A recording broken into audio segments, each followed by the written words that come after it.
guys and gals, welcome to this week's pre-foreclosure tip of the week. Chris the Drummer Bowles, Bob LaChance getting back to you again.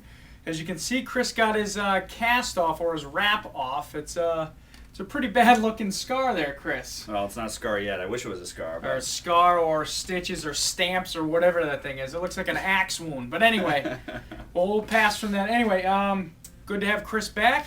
And we got some good tips this week. We have actually two tips we're going to go over. One is actually from Chase. Another one's from the good old Bank of America, and actually their Equator system, and what's going on towards the end of the closing process, and we're going to dig into that. So first, let's go over the Chase tip in reference to that over-demanding negotiator we've been dealing with. Yeah, it's basically just he's been asking us for item after item after item, which a lot of these things are things that don't normally get requested by negotiators at Chase. This is up and above your standard short sale requirements. Right, and so basically, just it's a matter of, like, in some cases it's going to be the negotiator that's giving you the hard time, him or herself directly, just because they want to, they can. Other times, it is genuine. These are genuine requests from the investor, and the best way to kind of get to the bottom of it and determine which is which is just to make sure, obviously, that, like we say all the time, make sure you have kind of a good relationship with the negotiator. And if they kind of are asking for a lot of stuff, I mean, first off, understand there's probably a good reason for it, because, when we send in information in a package and an offer, we're claiming certain things to be true, and we're, presenting certain evidence, and obviously the investor's going to want to, as, all of us would, yeah, want something in writing just to back those claims up.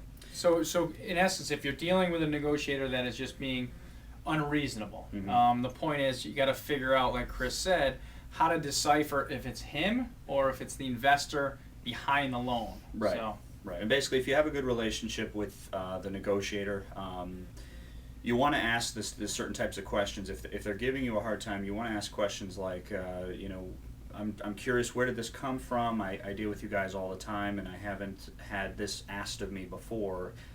Is there a reason for it? You can follow up with, is the investor requesting this?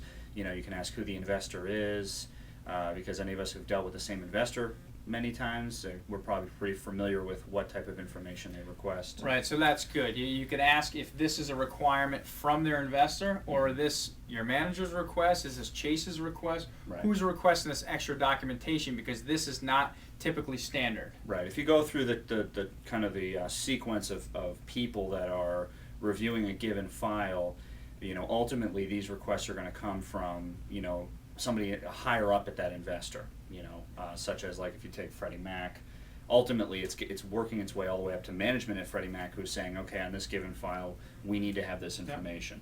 Yep. So that's good. You get negotiators, you have supervisors, managers, the investor, back to them. So Right. You got to go through those chains. And also, if it has MI, mortgage insurance, Mm-hmm. has to go through those channels too. So that's another tip. Yeah. Another reason. Channels of the short sale. Right.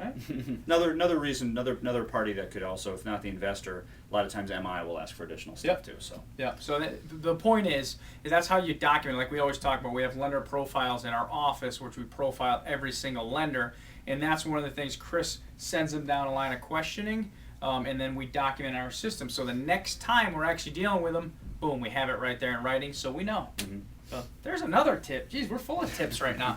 But anyway, let's dive into your buddies over there at Bank of America, because there's always something with those guys. Yeah, just when another kind of thing to be aware of when you're on Equator is that as we already know with some of the earlier steps in the process, that once you advance past a certain task or step in the short sale on Equator, because of the way the system is constructed, you can't go back in time, unfortunately. So.